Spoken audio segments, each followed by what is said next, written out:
Hey guys, this is Favorites and Fails, where we tell you what we like and what we don't like about the motorcycles we've been riding. This, dear viewers, is BMW's R9T Scrambler. It is the off-road scrambled version of BMW's R9T Roadster, but this thing is quite a bit cheaper. While the Roadster is $15,500, this one is $13 grand, and as you can see, it comes with very distinct Scrambler styling. I've been riding this bike for over 6 months, and far and away, my favorite aspect of the Scrambler is the way it looks. It is rugged, it is simple, it is classic, it is beautiful. And what I think is really cool is that as motorcyclists, we all like the way this thing looks, but what's awesome is that it transcends motorcycling and everyone else thinks it looks beautiful too. So whether it's your grandma or some guy at a stoplight who rolls his window down and gives you a thumbs up, there's no doubt that BMW nailed the style. Another favorite feature that is a close second behind the bike's aesthetic is the engine. This is an air and oil cooled 1200cc opposed twin, and it gives you a very unique riding experience. Something we've been saying about this engine for a long time is that it's almost better because it's a little bit worse. BMW has the new Wasserboxer engine, the water-cooled motor that's very smooth.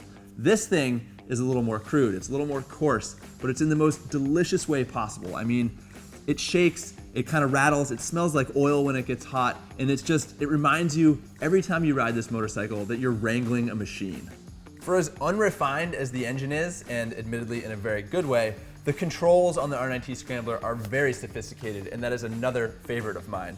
First of all, you've got TC and you've got ABS that you can turn off on the fly, which not many manufacturers do, but you guys should take note. And also, it's got heated grips, which are kick-ass. You might think I'm a softie because I want my hands to be warm, but don't knock them until you try them. One thing I do not recommend trying, and far and away the biggest fail on this motorcycle, are these knobby tires. Yep, they look awesome, but they are a total fashion statement. And on the street, they're pretty terrible. They're Metzler Carews and they vibrate a lot and they do not have good traction, so the ABS and the traction control are always active. You can get this bike from the factory with more street-oriented tires, and I would definitely recommend it. Another thing I can't stand about this bike is the idle stroke on the front brake. That's the amount of movement of the lever before you start getting pressure, and on this bike and all the other R9Ts, it seems to be excessive. It is something that you get used to after you've ridden the motorcycle for a while, but for someone like me that's fortunate enough to get to ride a lot of bikes all the time, it always takes me by surprise when I jump on this bike, pull the brake, and you get a lot more lever travel than you're expecting. As my final favorite feature, gotta give the nod to the shaft drive. Pretty standard feature on BMWs and awesome because unlike chain drive, shaft has almost no maintenance.